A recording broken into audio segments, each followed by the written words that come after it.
안녕하세요. 이렇게 불러주셔서 영광입니다. 많은 분들이 좀 우울하기도 하고 또 많이 조심스러워졌을 것 같기도 합니다. 그래서 호주나 뉴질랜드는 뭐 한 동네에서 확진자 나오면 그냥 그 동네 다 막아버리는, 미국은 또 말든 경제는 살리자 이런 식으로 간 국가고요. 유행을 잘 막아서 사망자도 적으면서 경제도 잘 지키면 좋은 거 아닌가요?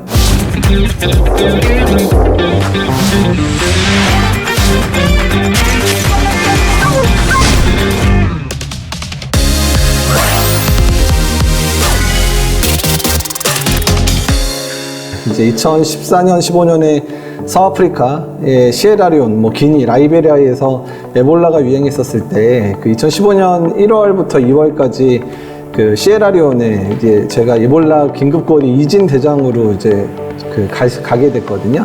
2015년에 이제 이 근무 마치고 와서 이제 한 5월 달쯤에 모든 분들이 기억을 하시지만 메르스가 또 시작을 했었죠. 지금도 이 똑같은 장소에서 코로나 환자 현재 치료하고 있습니다. 그러니까 에볼라의 경험이나 메르스의 경험 자체가 이번에 코로나19 대응에 상당히 이제 많이 도움이 됐었고요. 좀 현장 중심적인 그런 의견들을 이제 방역 당국에 전달할 수 있는 그런 기회가 됐던 것 같습니다.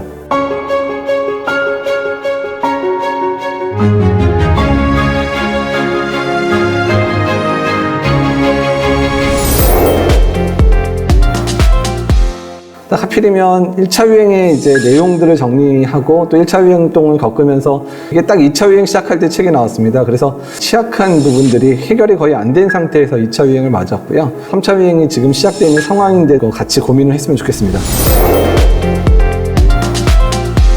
스페인 독감, 아마도 20세기 이후에 가장 최악의 그런 팬데믹 상황이라고 보통 표현을 하고 있고요.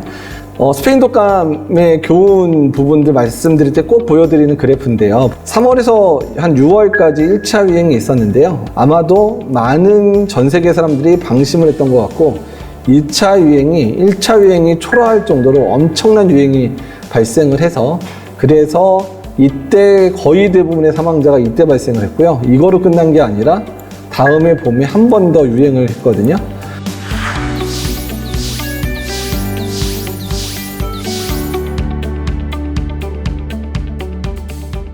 코로나19라고 하는 바이러스가 스페인 독감처럼 사라질지 아니면 홍콩 독감이나 신종플루처럼 아예 남아서 백신이 나오고 이런 상황이 돼서 어느 정도 유행이 잠잠해지더라도 겨울마다 유행하는 바이러스가 될 가능성도 충분히 있겠다 이렇게 생각을 해볼 수 있고요. 그런 부분들에 대한 고민들 했으면 좋겠고, 특히 뉴질랜드 같은 경우는 엄청나게 처음부터 통제를 엄격하게 하고 한 동네에서 환자 발생하면 거의 우리나라의 구에 해당되는 동네를 다 락다운 시키면서 이동 제한을 했기 때문에 지금 거의 확진자도 안 나타나고 조금 자유롭게 생활을 한다고 얘기는 나오는데, 근데 그 기간 동안 이제 뉴질랜드가 겪었던 것들은 경제 성장률이 거의 마이너스 10% 정도까지 떨어졌거든요. 우리나라처럼 개방 경제를 하고 있는 국가나 이제 제조업과 서비스업 위주의 국가들 같은 경우에 있어서 완전히 틀어막으면 경제가 완전히 더물어질 거고요.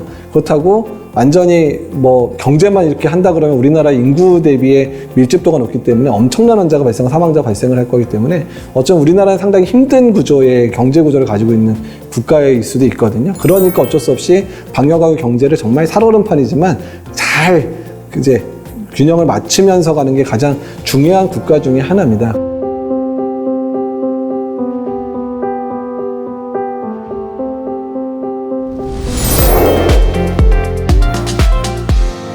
우리나라가 그나마 이제 사회적 거리두기의 국민적인 그런 참여 외에 방역 당국이 다른 국가보다 거의 한 달 전에 진단 체계를 갖췄고요. 역학조사 충분히 잘하고 또 환자들을 빨리 진단해서 빨리 격리시키는 이 세 가지, 3T를 잘해서 우리나라가 잘했다 얘기를 하고 있습니다. 그리고 하나 더 있다면 우리나라 의료체계, 전국민 의료보험 때문에 이런 의료 접근성이 뛰어나다 보니까 본인이 이제 증상이 코로나 증상이 맞는데 이제 치료비나 이런 거 걱정 때문에 병원에 안 오는 이런 환자는 없게 만든 거죠. 이런 부분도 의료진들이 아주 헌신적으로 있다는 거고, 3T보다 더 중요한 거에 해당되는 부분들은 질병관리청으로 승격이 됐죠. 질병관리청의 투명한 리더십 그리고 커뮤니케이션.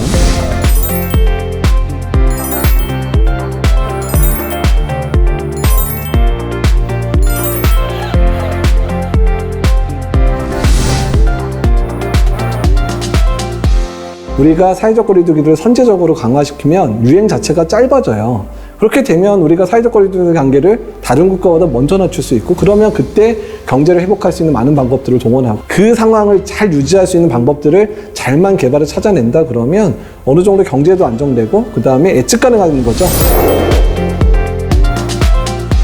우리나라가 사회적 거리두기를 강화해서 만약에라도 다음 주 정도에 확진자 수가 감소하는 게 보인다 그러면 저 정도면 뭐 2, 3주 내에 우리나라 안정이 되겠어라고 신호를 주면 사람들도 2, 3주만 참다가 우리가 좀 안정되니까 또 확진자 숫자도 주니까 기본적인 경제적 활동은 다 유지가 가능하겠구나라고 하는 예측 가능한 상황을 만들어줄 수 있거든요. 그러니까 일단은 백신이 나와서 정말 많은 사람들이 걸리지 않는 상황이 될 때까지는 일단은 이제 방역의 측면에 있어서는 확진자가 늘어나고 사망자 늘어날 때는 선제적으로 빨리 올려가지고 줄이는 작업들이 필요하고, 또 그런 것 자체가 오히려 경제 활동의 주체로 하여금 예측 가능한 상황을 만드니까 오히려 경제 활동에 상당히 도움이 될 수 있다고 생각을 하고 있습니다.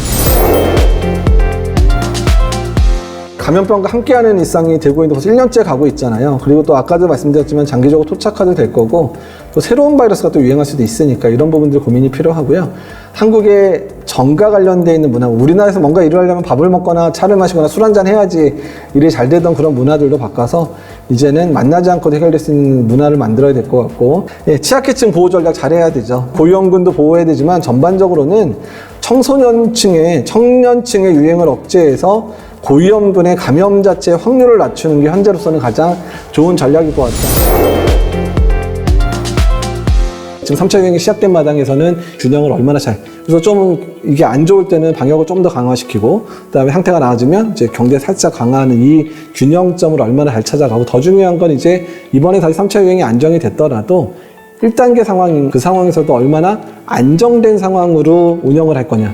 그 1단계 상황을 충분하게 유지할 수 있도록 어떤 노력을 기울일 건가에 대해서 집중을 해야 되는 부분이거든요. 그 균형점을 잘만 맞춰서 갈 수 있게끔 전 국민 노력하고 정부도 노력을 한다면 백신을 많은 국민이 맞을 때까지 적어도 한 1년에서 1년 반 정도 기간 동안 지금껏 노력해왔던 것들을 잘 지켜간다 그러면 경제와 방역의 두 마리 토끼를 잡을 수 있는 몇 안 되는 국가로 남을 수도 있다는 생각이 듭니다.